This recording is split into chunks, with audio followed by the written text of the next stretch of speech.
Oi, essa é uma videoaula realizada pela Secretaria de Cultura do Estado de São Paulo, via PROAC 39 de 2021. Essa videoaula ela tem por base levar um pouquinho do pensamento estratégico na hora de se divulgar um projeto cultural. Ela vai contar com 30 minutos de conteúdo, com um pouquinho de teoria, só que muito mais de conceito, para que se entenda no final dela um pouquinho melhor o raciocínio na hora de aplicar o pensamento estratégico para a divulgação desses projetos. Essa videoaula vai contar comigo, Herbert Baratella, formado em propaganda e marketing, produtor audiovisual, fotógrafo, envolvido com projetos culturais há mais de 11 anos, que já deu para sentir um pouquinho algumas dificuldades que o pessoal costuma ter nesse meio. E quero trazer um pouco dessa bagagem da minha formação de marketing, a parte mais estratégica, aplicado a esse universo que eu acabei fazendo parte nesses últimos anos. E para essa videoaula não tem um aspecto não só de videoaula, mas sim de um bate-papo com vocês, com todo mundo que tem esse tipo de dúvida. Eu trouxe aqui o Juliano Bonfim, que é um amigo de longa data, que está mais do que por dentro também do meio do teatro, principalmente, do meio cultural.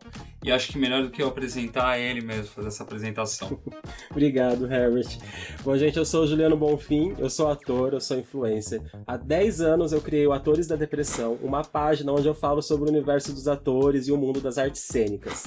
E nesses 10 anos aprendi muita coisa, ralei muito para aprender essas coisas, mas hoje, como um bom ator, eu vou estar interpretando alguém da produção que está bem perdido, não sabe por onde começar, como divulgar o seu trabalho, e é assim que a gente vai manter a nossa videoaula, né, Herbert? Exatamente. E eu quero aproveitar e já deixar o convite para vocês se inscreverem no canal, que essa videoaula vai estar disponível no canal do Atores da Depressão, como também da HBIS, a minha produtora, e também a gente pretende dar continuidade a esse projeto depois. Se tiverem sugestões de novas pautas, coisas que ficaram em aberto que vocês querem que a gente aprofunde, por favor, é só mandar. A gente conta muito com isso e também a gente quer fazer uma coisa colaborativa, como a gente está acostumado a fazer no mundo da cultural e das artes, né? Mesmo. Então a gente quer somar com essa videoaula. Tá legal? Vamos começar? Vamos lá! Então, Ju, vamos, primeiro de tudo, só um pouquinho de teoria e entender. O que é a comunicação, afinal? O que você entende por comunicação? Comunicação, eu acho que pode ser uma coisa muito ampla, na verdade, né? Eu imagino que seja isso que a gente está fazendo, comunicando, é isso? Sim, sim. E basicamente essa comunicação, ela saiu de você, chegou até mim. Ou seja, você foi o emissor e eu fui o receptor dessa mensagem. Então o processo de comunicação nada mais é do que isso. Um processo de emissão e recepção de uma mensagem. E nesse meio tempo de emissão e recepção, pode existir algum tipo de ruído, mas tem uma série de outras coisinhas que entram nisso que fazem a gente entender cada etapa e aí saber, putz, isso daqui é estratégico para a gente não deixar acontecer ou deixar acontecer. Então vamos lá para a primeira etapa? Então pensando no modelo clássico de comunicação, a gente tem como início o emissor, como eu já dei esse exemplo. É quem vai emitir a mensagem. E no nosso contexto, no nosso caso, como exemplo, a gente vai considerar o produtor cultural, tá? Ou o artista de uma obra. Toda mensagem, ela passa por uma codificação. A codificação é o processo que, por exemplo, a escolha de um idioma é a codificação da mensagem. Mas para o nosso contexto, um exemplo mais prático, vamos pensar, vão ser usadas expressões regionais? Vão ser usadas gírias de uma tribo específica? Como que vai ser defendida uma obra, por exemplo? E aí eu quero dar uma provocada. Você já deve ter visto em folders do tipo, algumas obras que usam termos como, por exemplo... A obra analisa a subjetividade do ser enquanto contemporâneo, criando rupturas repentinas no dinamismo social atual.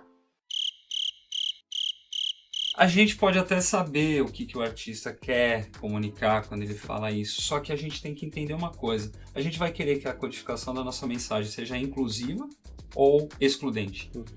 Ou seja, a gente quer comunicar só para os nossos ou para um público amplo e às vezes mais leigo. Então fica a provocação. Enfim, a codificação é o momento da mensagem onde a gente vai deixar ela melhor lapidada para ser o mais compreensível possível por um receptor, que no nosso caso são os públicos. Então a gente está falando do público que vai receber a nossa mensagem. Só que a gente vai ter mais de um público, porque um projeto ele pode ser tanto apresentado para o espectador final, como também para um patrocinador, para a equipe envolvida no projeto, de profissionais, etc. Então a gente vai falar em públicos nesse caso. Depois a gente segmenta e vocês vão entender melhor o raciocínio. Toda mensagem usa um código para ser comunicado. Então, esse código pode ser o texto, a fala, imagens e por aí em diante. E aí a gente chega à mensagem no modelo clássico, que para o nosso caso a gente pode considerar como sendo o projeto mesmo, né? A obra ser apresentada. Só que essa mensagem, ela tem uma temática central. Só que a gente tem que aqui ter uma coisa em mente. Essa mensagem central, ela pode se ramificar. No nosso caso, ela pode e deve se ramificar de uma forma estratégica para que a gente consiga desmembrar outras mensagens. E aí, mais adiante, vai ficar um pouco mais claro. Aí vem o canal. O canal é por onde a mensagem ela vai chegar ao receptor. O meio por onde ela percorre do emissor até o receptor. A decodificação de uma mensagem, pelo modelo clássico, seria o momento que o receptor vai assimilar a mensagem e usar todo o repertório dele e conhecimento para entender essa mensagem. Por isso a importância da codificação ser muito bem feita e sem ruídos, para que ela seja entregue da forma mais clara, limpa e precisa possível. Então, com a codificação sendo bem feita e tendo muita clareza, fica muito mais fácil a decodificação por parte do receptor para compreender essa mensagem. E isso é muito estratégico. A gente tem o receptor, que, como a gente já falou, é o público, ou os públicos, são os que vão receber as mensagens. E aí a gente tem a resposta. A resposta, no nosso caso, nada mais é do que a compra do ingresso, a compra de um livro, se for um lançamento de um livro. E também pode ser o compartilhamento, boca a boca, que alguém gostou daquela mensagem ou foi assistir a obra e vai, de repente, compartilhar com um amigo. E para fechar essa parte mais teórica do modelo clássico de comunicação, a gente tem o ruído. E o ruído é o que deixa a mensagem menos compreensível, mais poluída, menos clara. Ou seja, é tudo que a gente tem que evitar na nossa comunicação. Ah, que legal. Dá pra ver que cada etapa tem muito a ver com o que a gente precisa para divulgar um projeto, né? Exatamente. Nossa, muito bom. Mas como que eu penso estrategicamente sobre isso agora, Herbert? Antes de te responder isso, a gente só precisa entender rapidamente o que significa estratégia. Que nada mais é do que se deve adotar para atingir um objetivo dentro de um intervalo de tempo, entendendo o trajeto a ser percorrido, seus desafios e oportunidades. Ficou meio complicado? Um pouco. Parece papo corporativo. Parece um pouquinho, Mas se você pensar bem, parece porque as empresas têm que usar também muita estratégia para sobreviverem, para atingir os objetivos e tal. Só que a estratégia é um pouco mais simples do que isso. Na verdade, a estratégia está presente onde a gente nem imagina. E eu vou dar um exemplo mais extremo possível agora, que é na natureza. Pensa numa onça. Tá? A onça, ela vê uma presa. Ela sabe que não adianta só ela pegar e ir até a presa e abocanhar e tá feito a refeição dela. Não. Ela precisa saber o que está acontecendo no meio do caminho até a presa. Ela precisa entender quais são os obstáculos, como que ela vai chegar até a presa, os movimentos que ela tem que fazer, silenciosos, pé ante pé e por aí vai. Isso já é uma estratégia. Na natureza, a estratégia significa sobrevivência e para a gente também significa sobrevivência. A gente não pode fugir disso. Por isso que a proposta dessa videoaula é esse pensamento estratégico num contexto cultural, de produção cultural, que a gente precisa também entender e estar cada vez mais pronto para essa sobrevivência. Bem legal isso, Herbert. E com esse exemplo que você deu, com as etapas que você explicou, como que eu aplico isso agora na arte? Por meio da organização de tudo que a gente viu até agora das etapas do modelo clássico de comunicação, alinhado num plano de comunicação, que é a ferramenta fundamental que a gente tem que trabalhar a partir daqui. Para pensar em um modelo de plano de comunicação aqui para a gente, de uma forma mais intuitiva, não tão aprofundada em questões de marketing e coisas do tipo, eu vou pegar emprestado a formação do lead do jornalismo para a gente responder as perguntas dele. Por acaso, essas perguntas são as mesmas que se usam para fazer um release, por exemplo, né? Para mídia, para assessoria de imprensa, para mídia no geral. E essas perguntas para o nosso caso são: o que a gente tem nas mãos? Por que a gente tem? Para quem que é? Onde como e quando a gente quer chegar nesse objetivo. E aqui vale só reforçar uma coisa, não existe um só modelo de plano de comunicação existente, tá? Eu estou trazendo aqui um modelo que eu estou achando relevante e intuitivo para o pessoal do universo da cultura e das artes. Depois você pode ir aprofundando, adaptando o próprio modelo às suas próprias necessidades. Você vai perceber às vezes que tem informação que talvez não seja tão necessária ou informação que está faltando, e aí você pode ir adaptando. Então não existe um modelo só, tá? Então vamos responder a primeira pergunta. O que se tem nas mãos? Então, como emissor, a gente já sabe que se tem um projeto cultural ou obra nesse nosso contexto, certo? Então a gente tem que entender qual que é o seu projeto, do que ele trata. É uma peça teatral? É uma apresentação musical? É um lançamento de livro? É uma exposição de fotografia? O que é? Como que você conta sobre esse projeto para os seus amigos e familiares? Então aqui a gente tem basicamente a formação da mensagem central que a gente falou lá atrás. A segunda pergunta é: por que desse projeto? É uma pergunta bem subjetiva, mas ela basicamente vai atender as mensagens ramificadas da mensagem central. Então, o que você quer com essa obra? O que você tem de motivação para conceber essa obra ou esse projeto? Você quer contestar alguma coisa? Você quer reinterpretar a realidade? Você quer subverter algum conceito? É uma motivação pessoal ou coletiva? Tem a ver com angústias, desejos, aspirações, vontade de desconstruir alguma pauta? Então, conta mais o que te leva ou leva o seu coletivo a propor esse projeto. Faz uma sessão quase de terapia para isso. Então, uma coisa meio de explorar lá no fundo quais são essas questões, quais são as principais motivações mesmo para a concepção desse projeto. Então aqui, lembra que a gente falou sobre ramificação de uma mensagem central? Sim. Essa ramificação, ela tem a ver com exatamente a resposta, essas respostas mais subjetivas dessas perguntas. Quando a gente consegue entender todos esses aspectos, é quase como se a gente estivesse entendendo o indivíduo. E aí a gente tem uma tática na mão, uma ferramenta estratégica que é personificar o nosso projeto. Então é como se a gente tivesse o projeto sendo uma persona contando várias histórias. Concorda? Sim, faz sentido. Então vamos guardar com muito amor e carinho essa informação para daqui a pouquinho. Pode deixar. Terceira pergunta. Para quem que é? Quando você concebeu esse projeto, você imaginou alguém falando dele, consumindo ele, compartilhando? Você imagina um perfil de pessoa que se identifique com ele? Se sim, qual? Pega agora um papel e começa a anotar. Todas as ideias, tudo isso que você está respondendo para mim, responde no papel, que a gente vai precisar depois lá na frente. E conta mais também como que esse projeto ele vai existir. Ele vai ser vendido, veiculado, apresentado no espaço físico, apresentado online. Se for no lugar físico, vai ser na mesma região onde você mora, que você conhece melhor, vai ser em outra região? Se sim, qual? Quais as características dessas outras regiões? Desse outro contexto onde você vai veicular ou divulgar ou apresentar o seu projeto? E esse negócio de apresentar em outras regiões, ela tem uma coisa muito particular, que é você entender o público de onde você está. A gente mora em São Paulo, mas às vezes a gente sai de São Paulo, vai para o grande ABC, que é o entorno de São Paulo, algumas características já mudam. Isso é natural. Sim, até outros bairros aqui dentro, né? Exatamente. Os bairros aqui são bem distintos, as características culturais mais, né, das pessoas.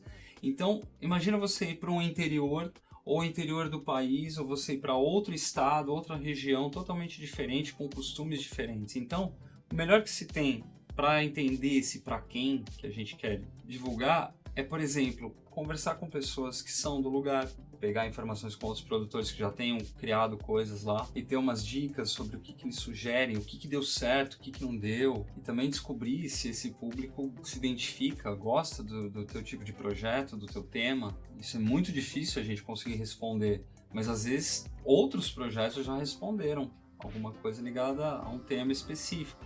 Então por que não entrar na internet, ir atrás de outros projetos, dar uma pesquisada profunda e entender o que foi feito, o que surtiu de mais efeito, o que deu melhor resultado, o que deu menos, E com isso você vai entendendo também possibilidades de você aplicar no seu próprio projeto. Outra coisa, se você pensa em, por exemplo, captar recurso vendendo seu projeto para alguma empresa, qual tipo de empresa você acha que mais teria a ver com a sua temática? Em resumo, todas essas perguntas, elas são para a gente entender o nosso receptor, ou seja, os nossos públicos, e também a gente saber como falar com cada um deles da melhor forma possível.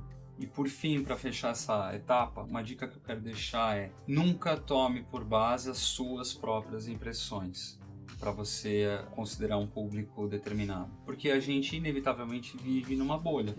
E a nossa bolha, ela é composta pelas nossas crenças, pelas crenças dos nossos amigos, familiares, etc. E um público, uma definição de público, ela é muito mais complexa do que isso. Então, por isso, pesquise bastante, converse com pessoas, vá atrás de mais informações, entenda isso tudo como pistas para você chegar o mais próximo possível do público real que tem potencial para assistir ou consumir o seu projeto. Então, Herbert, mas eu já tô ansioso aqui. Como e quando que eu vou chegar no meu objetivo? Então, é agora. Tá? Então a gente vai pegar tudo que a gente entendeu até aqui e a gente vai organizar no que a gente chama de estratégia de comunicação. Tá. E para essa estratégia é o momento que a gente pega uma folha e caneta, ou uma plataforma de mapa mental, ou post-it mesmo, tudo isso. O importante é a gente conseguir organizar as ideias, tá? Pra gente ver com mais clareza tudo que está acontecendo e todo o potencial que a gente tem. Tá, então eu já tô imaginando aquele quadro do policial procurando um assassino, né? Eu tenho aqui desse lado o projeto que fala, sei lá, sobre W, com uma motivação, uma história que pode ser o X. Tá, pode ser. E eu quero divulgar para um público Y. Muito bom. Tá, eu tô vendo tudo aqui. Só que ainda tem os patrocinadores e a galera toda que vai investir, que pode ser o público Z. Então agora eu tô aqui com tudo esquematizado na minha frente. Eu quero saber o que eu faço com isso. Como que eu alcanço o meu objetivo, Herbert? Tá bom, calma. A gente vai conseguir. Eu juro que a gente vai conseguir. Só que antes a gente primeiro vai ter que entender quando que vai ser o lançamento ou estreia desse projeto. A gente vai precisar trabalhar com cronograma. E esse cronograma vai virar nosso rei. Tá? A gente vai viver em função desse cronograma. E aí a segunda perguntinha sensível você respondida é: qual a nossa verba? Com essas duas perguntinhas aí a gente já tem o que a gente precisa para compor essa estratégia de comunicação. Aliás, esses dois pontos aqui a gente vai dar uma ênfase maior, porque é o seguinte: inevitavelmente, quando você está lidando com dinheiro e tempo, ninguém quer perder esses dois bens, certo? Com certeza. Então é nisso que a gente tem que focar para ter esse rigor e disciplina. Com essa clareza da nossa verba e tempo, e cronograma também de etapas, a gente já consegue conceber um plano de comunicação também para ser apresentado como venda do projeto para o nosso patrocinador. E também depois vai ser usado na prestação de contas. Então, aprofundando um pouquinho nessa questão do público de possíveis patrocinadores, a gente tem o seguinte: normalmente a gente está falando de empresa, né? E empresário a gente sabe que é um pessoal um pouquinho acelerado, corrido, né? Corrido, estressado às vezes. Então, de modo geral, eles gostam de coisas mais objetivas e bem apresentadas, tá? Então, por isso a gente tem que pensar bem no que a gente vai mandar ou apresentar numa reunião com um patrocinador desse. Então, a gente pode criar um PDF, um PowerPoint, um Word, mas de preferência alguma ferramenta que consiga ter um layout com uma estrutura bem coesa, bem clara, bonita. Então, se você não conseguir se familiarizar muito bem com essas ferramentas, sei lá, chama um amigo, contrata um freela para fazer para você, deixar uma coisinha mais bonitinha para ser apresentada. Então, aqui a gente está falando mais da parte estética. Tá. Mas agora da parte funcional dessa apresentação, o que mais vai contar é exatamente a clareza da definição de cronograma e da verba que se tem. Como que essa verba vai ser alocada em cada etapa. Então, essas informações, com aquelas perguntas também respondidas para quem que é, porquê do projeto, qual que é o projeto, só que numa linguagem mais específica e adequada para esse público da mensagem central, aí a gente tem uma apresentação para o nosso público patrocinador, por exemplo. Tá, então mas agora eu quero voltar para nossas estratégias de outros públicos aí. Beleza. A A gente gente fechou essa caixinha. Fechamos isso, já entendi todas essas etapas, né? Motivação, disciplina, rigor, como fazer um cronograma, como deixar ele muito bem claro para apresentar para os patrocinadores. Mas agora, por onde que eu vou divulgar isso? Aonde que será o meio da minha divulgação de todo esse trabalho? Então você quer saber, por exemplo, quais ferramentas a gente vai usar para divulgar? Pode ser. Qual? Não sei. É É verdade. Poxa, e agora? Sabe por que eu não sei? Porque vai depender da verba que cada um vai ter no seu projeto, do público que se quer alcançar, como se quer alcançar, etc. E hoje em dia a gente tem muita ferramenta disponível. A gente está falando agora mais especificamente de redes sociais. Sim. Mas não só, a gente tem Google Ads, rádio, TV, mídia impressa. A gente tem muita opção hoje. Uhum. Então, assim, fica um pouco complicado definir isso, vai de cada projeto. Às vezes você pode mandar via assessoria de imprensa para mídia impressa e aparecer num caderno de cultura de um jornal grande. Uhum. Você pode, às vezes, ter só condições de investir no Facebook. E aí, por sua vez, a gente tem mudanças das próprias plataformas. Elas sofrem a cada mês, né? Sim. Alguma coisa é mudada e você sabe bem disso. Bastante. Cada plataforma tem a sua linguagem, alcança um tipo determinado de público, difere muito mesmo. Exatamente. O Juliano, por exemplo, tem a página dele, Uhum. certo? Sim, Quanto tempo você tem a página mesmo? 10 anos já. 10 anos. 10 anos de Instagram, né? E você hoje deve ter uma base estatística para entender esse público melhor do que nunca com todo esse tempo, certo? Com certeza, porque o Instagram me dá todos esses dados, né? Se você vai na parte de insights da página, lá tá tudo listado. Onde as pessoas moram, sexo, a idade, todos esses dados é entregue de bandeja, assim, pra mim. A mesma coisa na sua página também do Facebook. Do Facebook também, o TikTok também faz isso, o YouTube. Cada uma dá de uma forma. E é muito engraçado que nem todas batem, né? Por exemplo, no Instagram, a página é seguida mais por mulheres, no Facebook é mais por homens, então difere bastante. Muito legal.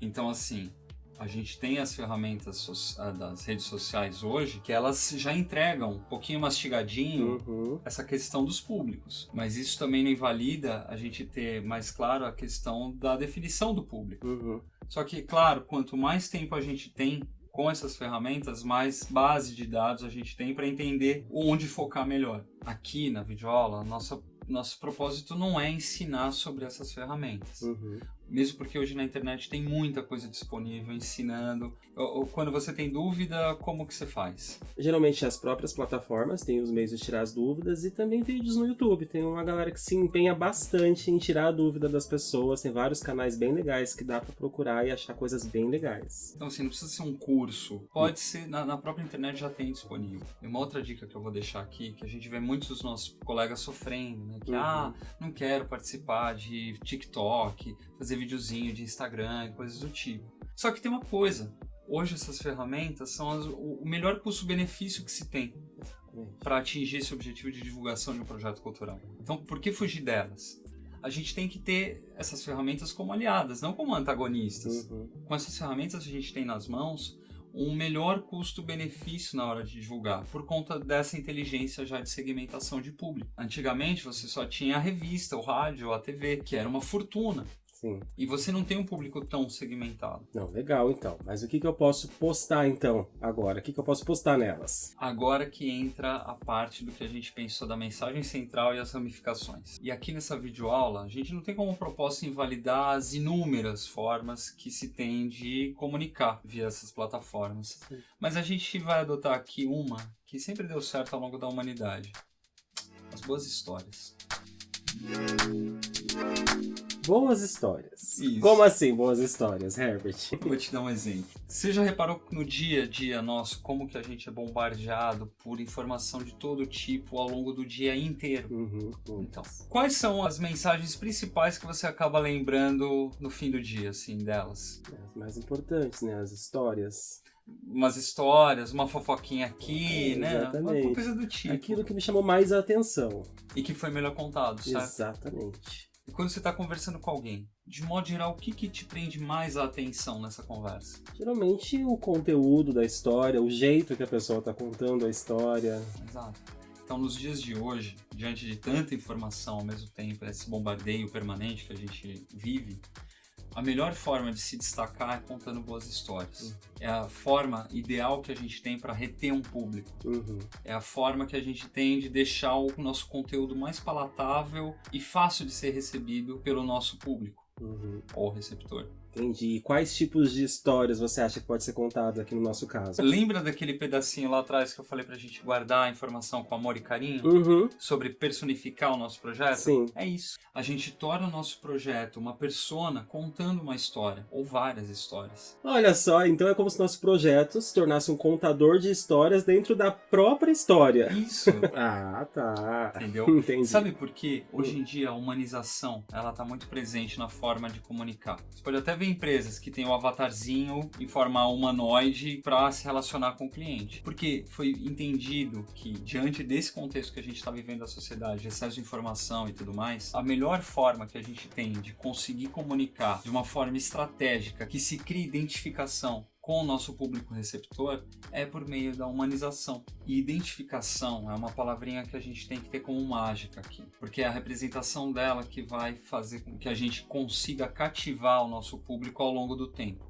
E, inclusive, falando em tempo, para ajudar também o preenchimento lá do cronograma, o que a gente sugere é mais ou menos 3 meses antes do lançamento da estreia do projeto. Com isso, as plataformas e os algoritmos conseguem entender melhor esse fluxo para a gente segmentar melhor a nossa divulgação para esse público. Então, só arrematando essa parte da mensagem, o que a gente vai comunicar, é isso. É lembrar de todas as histórias que compõem o nosso projeto, a parte real mesmo, bastidores dele, a própria história, os desdobramentos da história, ou que seja algum outro contexto, como por exemplo uma exposição, então o contexto de cada artista que vai expor. Então tudo isso são motivos de boas histórias para serem contadas nesse processo de divulgação. Então, se eu montei um projeto aqui na Zona Leste de São Paulo, eu quero dar continuidade com ele depois dessa temporada de 3 meses. Eu quero levar ele para outros bairros, outras cidades. Isso também se aplica? Eu consigo fazer isso com essas estratégias? Sim. E a gente está falando de produção de conteúdo, quando a gente fala dessas histórias, produção de conteúdo estratégico. Essa produção de conteúdo estratégico, ela é pensando também no médio e longo prazo. Então é a forma de você manter retido o seu público cativado e você conseguir atrair novos públicos. Porque você também está favorecendo o algoritmo. Né? Então você está criando engajamento e quanto mais engajamento você cria, mais você atrai público. Em suma, principal de tudo, o público ele tem que sentir vontade de te seguir e ter motivos para isso. Tá? Então só falar sobre o seu projeto é legal, mas não é o fundamental para longo prazo. É você conquistar esse público contando as suas histórias. A importância também de estar sempre alimentando as redes, né? Exatamente, sempre. E com isso, a gente chega no final dessa videoaula. Espero que com ela tenha conseguido ficar claro para vocês essas etapas, essa parte mais conceitual, porque isso ficando claro, fica mais fácil de aplicar de forma intuitiva também num plano de comunicação e entendendo esse pensamento estratégico para colocar em prática mesmo. Enfim, o que você achou? Eu gostei muito. Se eu soubesse de todas essas coisas há 10 anos atrás, quando o Atores começou, com certeza seria muito mais fácil. Legal. E aproveitando, né, para o gancho que você puxou lá no comecinho, se inscreve aqui no canal, gente, tanto no canal do Atores da Depressão, quanto no canal da HBIS, porque as estratégias não param por aqui. Nós vamos continuar com outros vídeos. Então ativa os sininhos nos 2 canais para ficar por dentro de tudo que vem por aí. Isso. E aí vocês também, aqui na descrição, eu vou deixar um link para download desse material escrito, tá? Assim como também eu vou deixar alguns links de fontes interessantes que você pode buscar mais informações sobre uma parte do que a gente falou, tá? E deixa também seu comentário aqui perguntando, tirando suas dúvidas, fazendo suas sugestões de próximas pautas que a gente pode dar continuidade. É muito importante a gente ter essa interação com vocês e saber o que vocês acharam, o que vocês gostariam de saber mais. E, enfim, vamos dar continuidade como a gente falou. Tá bom? Valeu, Ju. Obrigado, Hervé. Até a próxima, então. Valeu, pessoal. Até a próxima. Tchau, tchau.